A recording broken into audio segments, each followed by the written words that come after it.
तो इस फिल्म की शुरुआत होती है एक घर को दिखाते हुए, जहां हम एक लड़की दासी को देखते हैं। वो काफी डरी हुई थी, एक अलमारी में छुपी होती है। उसके हाथ में डॉल भी थी जिससे वो बातें कर रही थी। दासी दरअसल अपनी गैर से छुप रही थी, जो काफी गुस्से वाली और जालिम इंसान थी। वो डार्सी को बहुत मारा करती थी। इस टाइम में वो उसे ही ढूंढ रही थी। अब किसी तरह वो डार्सी को ढूंढ कर अलमारी से बाहर निकालते हैं। उसे अपनी बेटी पर काफी गुस्सा था, इसीलिए वो उसे पीटने लगता है क्योंकि डार्सी ने घर की साफ सफाई नहीं की। यहाँ हमें पता चला कि डार्सी की माँ नहीं है, उन्होंने खुद ही अपनी जान ली थी। वो अपने डैड को रोते हुए कहती है कि मैं अपनी तरफ से अच्छा करने की कोशिश करती हूँ, घर को साफ भी रखती हूँ, लेकिन कभी कभी नहीं हो पाता क्योंकि मुझे स्कूल भी जाना होता है। इस पर उसके डैड कहते हैं कि सारा दिन तुम डॉल से खेलती रहती हो, कोई काम नहीं करती। और क्योंकि उसके डैड इस बात से चिढ़ गए थे, इसलिए वो डॉल को तोड़ने लगती है। हालांकि उसने अपने डैड को मना भी किया, लेकिन जब वो नहीं रुके तो डार्सी की आंखों में जैसे कोल उतर आया हो। वो कैंची से अपने डैड पर हमला करके उनकी जान ही ले लेती है। इसके बाद सीन बदलता है और हम देखते हैं एस्ट्रिड को। वो डार्सी की पड़ोसन होने के साथ साथ उसकी दोस्त भी थी, जो अपने डैड के साथ रहा करती थी। उसका एक पैर भी खराब था और अब वो स्कूल के लिए तैयार होकर पैदल ही निकल पड़ती है। हमने देखा कि डार्सी एक जगह पर खड़ी होकर उसका इंतजार कर रही है। फिर अचानक से वो एस्ट्रिड के सामने आ गई और अब ये दोनों आगे बढ़ने लगते हैं। यहाँ हम नोटिस करते हैं कि डार्सी काफी दिनों के बाद एस्ट्रिड से बात कर रही थी। असल में उसके साथ कुछ ऐसा हुआ था कि उसने लोगों से बातचीत करना बंद कर दी थी। उसके साथ क्या हुआ था ये तो हमने शुरुआत में देख ही लिया, यानी उसकी डैड की मौत, जिसकी बाद से उसने खुद को अकेला कर लिया था। अब यहाँ डार्सी एस्ट्रिड से काफी अच्छी से बात करती है क्योंकि वो उसे पसंद जो करती थी, पसंद भी प्यार की हद तक, मगर आज तक उसने इस बारे में एस्ट्रिड को बताया नहीं होता। वो सोचती है कि आज बता दूं, लेकिन जैसे ही उसने अपने दिल की बात एस्ट्रिड को बताना चाहिए, कभी यहाँ गाड़ी लेकर एस्ट्रिड का दोस्त आ जाता है, जिस बारे में डार्सी को पता भी नहीं था। उसके साथ एस्ट्रिड की दो और दोस्तें भी थी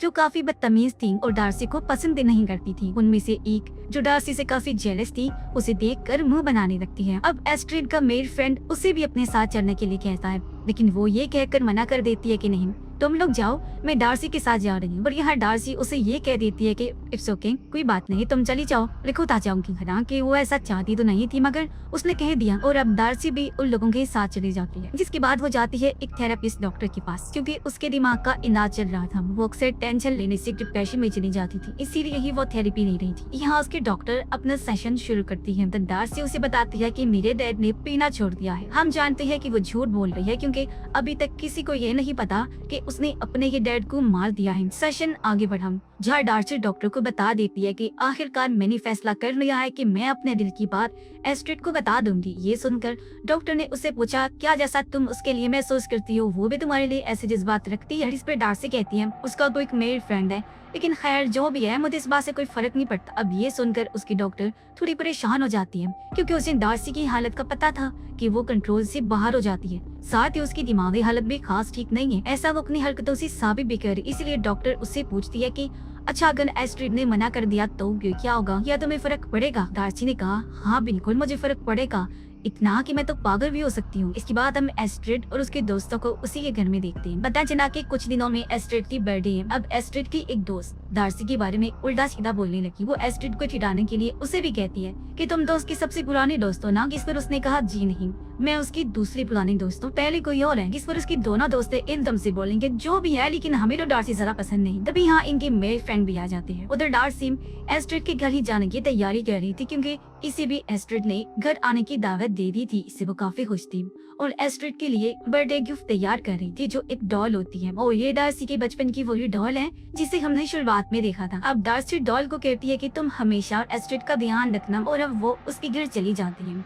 उसने आज ही एस्ट्रिड को उसका बर्थडे गिफ्ट दे दिया था। डार्सी उसके दोस्तों से भी मिलती है, मगर जब एस्ट्रिड उसके लिए ड्रिंक लेने की तो पीछे से उसके दोस्त डार्सी का मजाक बनाने लगते हैं। जेलिस दोस्तों ये भी कहती है कि डार्सी बहुत ही अजीब है और सीधी चीजें खाती रहती है। इस पर सभी लोग उस पर हंसने लगे और गुस्से में वो वहाँ से चली जाती है। तब यहाँ एस्ट्रिड भी आ गई। उसकी दोस्त कहते हैं कि पता नहीं क्यों जाने की डार्सी चली गई, मगर एस्ट्रिड को पता था कि जरूर इन लोगों ने ही उसे कुछ उल्टा सीधा बोला होगा जब भी वो चली थी। खैर यहाँ उसके दोस्त उसे डार्सी का दिया हुआ गिफ्ट खोलने का कहते हैं। गिफ्ट खोलकर वो उसे डॉल को बाहर निकालते हैं। सबने मुंह बना लिया क्योंकि वो उन्हें अजीब लग रही थी। इस पर एस्ट्रिड कहती है कि मुझे तो इस डॉल में कोई प्रॉब्लम नहीं लग रही, में गुड़िया है और मेरी बर्थडे का गिफ्ट है। उसके दोस्तों ने बड़ी अजीब बात कही थी कि ये तो बिल्कुल डार्सी की जैसे ये दिख रही है। डॉल के साथ एक नोट भी था जिसे एस्ट्रिड का मेल फ्रेंड पढ़ने लगता है। उसमें लिखा था कि इस डॉल का नाम मॉर्गन है, ये मेरी माँ पर रखा गया है। इसे मैं बहुत दिल से तुम्हें दे रही हूँ। इसके आगे डार्सी ने अपने दिल की बात कह दी थी। लिखा हुआ था कि मैं बचपन से तुम्हें पसंद करती हूँ, अगर तुम मुझे एक मौका दो तो मैं तुम्हें नाराज नहीं करूंगी, तुमसे बहुत प्यार करूंगी। अब ये सुनकर एस्ट्रिड काफी चौंक गई, क्योंकि उसे तो कभी ऐसा महसूस हुआ ही नहीं था। लेकिन ये सारा कुछ सुनकर उसके दोस्त एस्ट्रिड पर हंसने लगते हैं। उधर डार्सी रो रही होती है क्योंकि वो काफी उदास थी। तभी उसके पास एस्ट्रिड के मेल फ्रेंड का कॉल आया। वो कहता है कि एस्ट्रिड भी तुम्हें चाहती है, तुमसे प्यार करती है। जो सुनकर डार्सी का चेहरा एकदम खिल उठा, लेकिन हमें पता है कि वो झूठ बोल रहा है। वो तो बस डार्सी को जलील करने के लिए ऐसा कह रहा था। साथ ही वो एस्ट्रिड को उसी की दोस्त के साथ मिलकर धोखा भी दे रहा था। अचानक वो डार्सी पर हंसने लगा, कहता है अरे पागल लड़की, मैं तो मजाक कर रहा था, सच तो ये है कि वो तुमसे नफरत करती है। जो सुनकर डार्सी को बहुत बुरा लगा। रात को एस्ट्रिड अपने डैड को भी डार्सी के बारे में सब कुछ बता देती है। उसके डैड ने बताया कि उसकी मॉम मॉर्गन और मैं दोस्त हुआ करती थी और उस बेचारे के साथ बहुत बुरा हुआ था। इस पर एस्ट्रिड ने पूछा कि आखिर उन्हें हुआ क्या था। उसके डैड ने जवाब दिया कि फिलहाल बेटा मैं तुम्हें कुछ नहीं बता सकता। अब एस्ट्रिड अपने डैड को डार्सी का दिया हुआ गिफ्ट भी दिखाती है, पर इतने में ही डार्सी उनके घर ही आ गई, जिसकी हालत काफी खराब लग रही थी। वो एस्ट्रिड को कहती है क्या तुम मुझे प्यार नहीं कर सकती। जब एस्ट्रिड उसे समझाने की कोशिश करती है तो फौरन वो बोल पड़ी कि तुम मुझे मत समझाओ, मैं सब जानती हूँ कि तुम मुझसे नफरत करती हो ना, ऐसा मुझे तुम्हारे मेल फ्रेंड ने बताया है। एस्ट्रिड जवाब देती है कि ऐसा कुछ भी नहीं है, वो झूठ बोल रहा है। डार्सी उसे कहती है कि मैं अपना प्यार साबित करके रहूंगी, मैं खुद को आग लगाकर जला लूंगी। इतना बोलकर वो चली जाती है। एस्ट्रिड जल्दी से डैड के पास आई, घबराते हुए इन्हें सारी बात बता देती है और कहती है उसे हमारी जरूरत है। दोनों बाप बेटी डार्सी को ढूंढने के लिए निकल पड़ी। बीच सड़क में इन्हें वो मिल तो गई, लेकिन उसने खुद को आग लगाकर जला लिया था और वो खत्म हो गई थी, जो देखकर एस्ट्रिड काफी रोने लगती है। अगले दिन डार्सी का फ्यूनरल था जब उसे दफन किया जा रहा था। यहाँ पर एस्ट्रिड और उसके दोस्तों के अलावा और भी कई सारे लोग आए हुए थे। एक दोस्त को तो काफी बुरा लग रहा था कि ये सब हमारी वजह से हुआ है शायद, लेकिन जेलिस दोस्त को अभी भी कोई फर्क नहीं पड़ रहा था। यहाँ पर डार्सी की डॉक्टर भी थी, जिसे भी काफी दुख था। तभी उसके पास डिटेक्टिव आते हैं क्योंकि वो उससे पूछताछ करना चाहती थी। वो डॉक्टर को अपना कार्ड देकर अगले हफ्ते मिलने का कहता है। इसके बाद रात का सीन दिखाया गया जहाँ एस्ट्रिड सोई हुई थी। उसके पास मॉर्गन डॉल भी रखी हुई थी, पर हैरत उसका सर अपने आप ही घूम जाता है, यानी कि इस डॉल में जरूर कोई गड़बड़ थी और कुछ बहुत ही बुरा होने वाला था। अगले दिन डिटेक्टिव डॉक्टर से डार्सी के बारे में पूछताछ करने आता है। तब डॉक्टर उन्हें बताती है कि वो अक्सर डिप्रेशन में रहा करती थी। वो दोनों उसके डैड के बारे में भी बात करते हैं। डिटेक्टिव कहते हैं कि काफी टाइम से उसके डैड लापता हैं और उन्हें कभी किसी ने देखा ही नहीं है। डॉक्टर बताती है कि डार्सी की डैड बहुत जालिम इंसान थी, वो अच्छा बाप भी नहीं था, हमेशा ही डार्सी को परेशान करके रखता था, बहुत शराब भी पिया करता था, तो हो सकता है वो नशे की हालत में कहीं चला गया हो। वो दोनों उसकी मॉम के बारे में भी बात करती हैं। उन्हें भी पता चलता है कि उसकी मॉम का नाम मॉर्गन था। अब हो सकता है कि डॉल उसकी मॉम ने ही डार्सी को दी हो। घर में जब एस्ट्रिड की मेड काम कर रही थी तो अचानक उसके पास एक डॉल आकर गिरती है जो ऊपर वाले रूम से आई थी। वो घबरा गई, चाकू लेकर ऊपर चेक करने जाती है, लेकिन यहाँ मॉर्गन डॉल के अलावा और कोई नहीं था। अब जब मेड वहाँ से जाने लगी तो पीछे से मॉर्गन ने उस पर हमला कर दिया। वो चाकू उसकी पीठ में घोंपकर उसकी जान ले लेती है, जिसका मतलब साफ था कि ये डॉल किसी तरह जिंदा हो गई है, जो जाहिर है बहुत ही खतरनाक। रात को एस्ट्रिड के डैड किसी काम से घर से बाहर जाते हैं। वो जब घर पर अकेली थी तो उसकी दोनों दोस्तें आ जाती हैं जो एस्ट्रिड का मूड ठीक करने आई थी। वो उसे समझाती हैं कि जो कुछ भी हुआ उसमें तुम्हारी कोई गलती नहीं है, इस चीज को तो इतना दिल पर मत लो, जिससे उसका मूड भी थोड़ा अच्छा हो जाता है। अगले दिन एस्ट्रिड के पास डॉक्टर आई जो उससे बात करना चाहती थी। वो उसे अपना कार्ड देकर कहती है कि मुझसे जरूर मिलने आना। रात में एस्ट्रिड की दोनों दोस्त जो उसे धोखा दे रही थी वो एक साथ गाड़ी में बैठी होती हैं। उसकी फीमेल फ्रेंड कहती है कि मेरा फोन एस्ट्रिड के घर ही रह गया है और अगर उसने फोन चेक कर लिया तो हम दोनों के बारे में उसे सब पता चल जाएगा। इसीलिए वो रात में ही उसके घर जाने का फैसला करते हैं क्योंकि इस टाइम एस्ट्रिड अपनी क्लास में होती है। अब उसके मेल फ्रेंड के पास घर की एक्स्ट्रा चाबी थी जिसकी मदद से दोनों घर के अंदर आ गई। अब उसकी फीमेल फ्रेंड फोन ढूंढने रूम में चली गई, जबकि उसका दोस्त घर से बाहर ही रुक जाता है ताकि नजर रख सके। लेकिन एक गड़बड़ हो जाती है क्योंकि आज एस्ट्रिड क्लास से घर जल्दी लौट आई थी। घंटे बाहर वो अपने दोस्त को देखकर काफी हैरान रह जाती है, लेकिन वो एस्ट्रिड को अंदर ही जाने नहीं देता ताकि वो अपने दोस्त को पकड़ न ले और आसानी से वो अपना फोन ढूंढ रही। इसीलिए बहाना बनाकर वो एस्ट्रिड को वॉक पर ले जाता है। उधर एस्ट्रिड की दोस्त को अपना मोबाइल मॉर्गन के पास से मिलता है। फोन उसने ले लिया था, लेकिन जब वो कॉल सुन रही थी तो पीछे से मॉर्गन हमला करके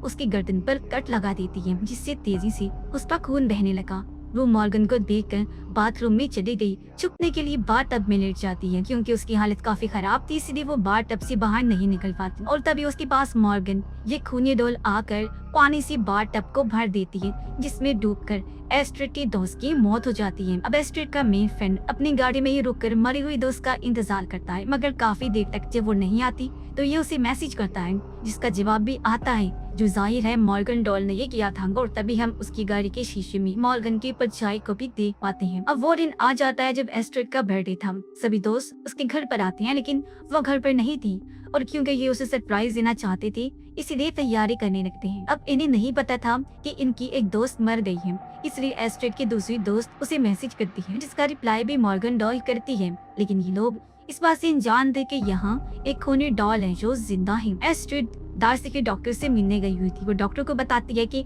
मुझे डार्सी ने एक डॉल तौसीफ में दी थी। ये सुन डॉक्टर काफी परेशान हो गई। वो कहती है मुझे वो डॉल दिखाओ, जो देखने के लिए दोनों एस्ट्रिड के घर जाने लगते हैं। उधर एस्ट्रिड के मेल फ्रेंड के पास उसकी मरी हुई दोस्त के नंबर से मैसेज आता है। वो कहती है मैं ऊपर हूँ, तुम भी आ जाओ। जो काम भी जाहिर है मॉर्गन का था, इसलिए एस्ट्रिड का मेल फ्रेंड बहाने से अपने दोनों दोस्तों को घर से बाहर भेजकर ऊपर जाता है, लेकिन वहाँ उसे अपनी वो दोस्त नहीं बल्कि उसकी लाश मिलती है। इसे देखकर वो रोने लगता है, पर तभी यहाँ मॉर्गन आकर उसे चुप करवा देती है। प्यार से नहीं, मार से, क्योंकि वो एक रॉड से हमला करके पहले उसे जख्मी करती है, फिर मार मार कर उसका सर ही कुचल के रख देती है। एस्ट्रिड और डॉक्टर उसके घर आते हैं। यहाँ उसके दोस्त एस्ट्रिड को सरप्राइज देते हैं, जिसके बाद वो डॉक्टर को लेकर अपने रूम में आ जाती है और उसे वो डॉल दिखाती है। डॉक्टर एस्ट्रिड को बताती है कि डार्सी की मॉम डॉल्स बनाया करती थी, लेकिन इसके साथ वो काला जादू भी करती थी, और मैं यहाँ यही चेक करने आई हूँ कि कहीं ये डॉल भी काले जादू से कर्ज तो नहीं, यानी कि ये भी शराबी तो नहीं। डॉक्टर बड़े गौर से डॉल को देखने लगती है। वो उसे कहती है कि तुम बाहर जाकर पार्टी एंजॉय करो, तब तक मैं इस डॉल को अच्छे से चेक करती हूँ। एस्ट्रिड के जाने के बाद डॉक्टर ने देखा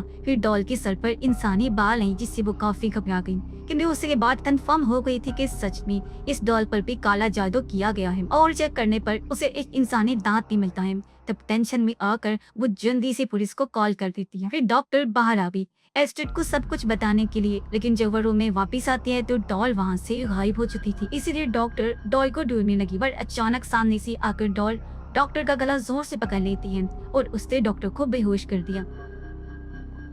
कुछ देर बाद एस्ट्रिड जब रूम में आती है तो वो डॉक्टर को बेहोश पड़ा हुआ दिखती है, लेकिन कुछ भी समझने से पहले मॉर्गन डॉल उठ खड़ी हुई। वो चलकर एस्ट्रिड के पास आने लगी, जिससे वो काफी डर जाती है। इतने में डॉक्टर को भी होश आ गई थी और यहाँ आखिरकार डॉल अपना मास्क हटाती है और अपना चेहरा दिखाती है। पर हैरत, ये डॉल मॉर्गन और कोई नहीं बल्कि डार्सी थी। जी हाँ, वो मरी नहीं थी बल्कि जिंदा थी। तो अब हमें पता चलता है कि ये सारा नाटक शुरू से लेकर अब तक डार्सी कर रही थी, ताकि वो एस्ट्रिड के साथ उसके घर पर रह सके, एक डॉल के रूप में, जिंदा डॉल बनकर। और जो वो खुद को जलाने की बात कर रही थी तो उसने किसी और को जलाया था, जो और कोई नहीं बल्कि उसके डैडी थी। इससे हुआ ये कि उसने अपने डैड की लाश को भी ठिकाने लगा दिया, क्योंकि लाश गल सड़ रही थी तो सब कुछ शक हो सकता था, तो ऐसे उसका काम आसान हो गया। अब पुलिस को लाश की पहचान करनी थी, इसलिए डार्सी ने अपना दांत लाश के पास रख दिया, जिससे पुलिस को यही लगा कि ये डार्सी की लाश है और वो मारी गई है, जिससे ये चीज तो साफ हो गई कि डार्सी कितनी चालाक है। अब यह डार्सी भी हैरान कुन जानकारी देती है कि मेरी माँ ने खुद अपनी जान नहीं ली थी,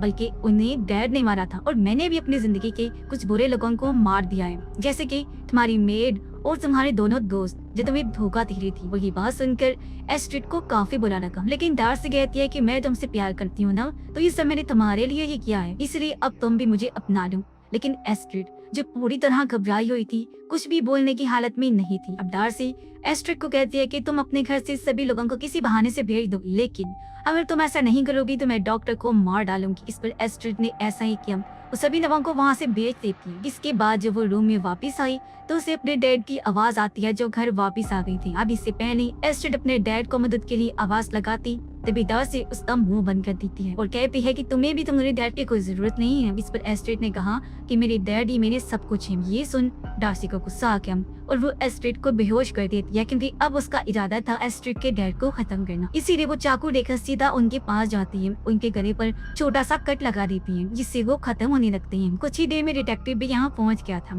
लेकिन डार्सी उस पर भी चाकू से हमला करके उसकी जान ले लेती है। दूसरी तरफ एस्ट्रिड और डॉक्टर खुद को आजाद करके नीचे आ जाती हैं, जहाँ उसके डैड खून में लथपथ नीचे पड़े हुए थे। पर एस्ट्रिड देखती है कि उसके डैड अभी भी जिंदा है। तभी चाकू लेकर डार्सी इनके सामने आ गई। वो कहती है कि मेरी माँ के मरने में तुम्हारे डैड का भी हाथ है, जो कि मेरी माँ और तुम्हारे डैड के बीच में कुछ चल रहा था। इस पर एस्ट्रिड के डैड उसे कहते हैं कि ऐसा कुछ नहीं था, हम दोनों तो सिर्फ अच्छी दोस्त ही थी। इस पर डॉक्टर भी कहते हैं कि हाँ ये कह रहे हैं क्योंकि मैं भी तुम्हारी माँ की अच्छी दोस्त हुआ करती थी। तभी पीछे से आकर एस्ट्रिड की दोस्त डार्सी पर हमला कर देती है, लेकिन अगली पल वो उठ खड़ी हुई और एस्ट्रिड के डैड की गन से उस पर ही गोली चला देती है। वो डॉक्टर पर भी गोली चला देती है क्योंकि वो बहुत ज्यादा बोल रही थी। अब तंग आकर एस्ट्रिड डार्सी को ये कह देती है कि मैं तुमसे बहुत प्यार करती हूँ, जिससे डार्सी को काफी अच्छा लगा। अब वो दोनों एक दूसरे के पास आ रही थी। एस्ट्रिड उसे एक ब्रेसलेट देती है जो डार्सी ने ही उसे दिया था। वो डार्सी को कहती है कि पहले ही मैंने पहना था, लेकिन अब इसे पहनने की बारी तुम्हारी है। एस्ट्रिड भी उसे गले लगाने के बहाने से पास बुलाती है, लेकिन मौका पाकर चाकू से उस पर वार कर देती है। अब एस्ट्रिड को लग रहा था कि डार्सी खत्म हो गई है और सब ठीक हो गया है, लेकिन एक बार फिर डार्सी खड़ी हो जाती थी। जी हाँ, इस बार एस्ट्रिड उसे शॉट करके सच में उसकी जान ले लेती है। सब शांत होने के बाद एस्ट्रिड और डॉक्टर बात कर रही होती हैं कि खुशकिस्मती से उसके डैड बच गए। वो उस डॉल को सबूत के तौर पर घर में ही रख लेती हैं ताकि वो पुलिस को डार्सी के बारे में सब कुछ बता सके। लेकिन हम एक खौफनाक सीन देखते हैं। अचानक डॉल का सर हिलने लगता है, जिससे हम समझ आते हैं कि क्योंकि डार्सी की मॉम मॉर्गन ने डॉल पर काला जादू किया था, तो अब इसमें डार्सी की आत्मा आ चुकी होगी, क्योंकि एस्ट्रिड के लिए जो उसका प्यार था वो पागलपन की हद तक था और अब न जाने उसका प्यार हासिल करने के लिए वो कितने लोगों की जान लेगी। और इसी भयानक एंडिंग के साथ ही ये फिल्म इधर ही खत्म हो जाती है।